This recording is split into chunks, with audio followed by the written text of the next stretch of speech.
High! আজকে আমি বানাচ্ছি নতুন আলুর আলুর দম।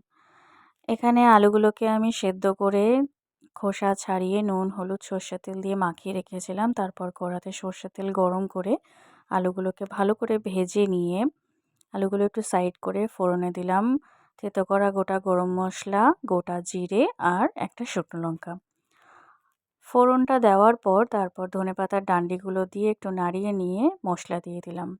মশলাতে রয়েছে আদা, কাঁচা লঙ্কা, জিরে গুঁড়ো, নুন, হলুদ, সর্ষের তেল, গরম মশলার গুঁড়ো, লঙ্কার গুঁড়ো, জল দিয়ে একটা পেস্ট বানিয়েছিলাম সেটা দিয়ে ভালো করে কষিয়ে নেওয়ার পর জল অ্যাড করে ফুটিয়ে নিয়ে ধনেপাতা ছড়িয়ে চাপা দিয়ে ফুটিয়ে লাস্টে ধনেপাতা ছড়ানোর পর রেডি আমাদের নতুন আলুর আলুর দম। তোমরাও এভাবে রান্না করে খেয়ে জানিও কীরকম লাগলো।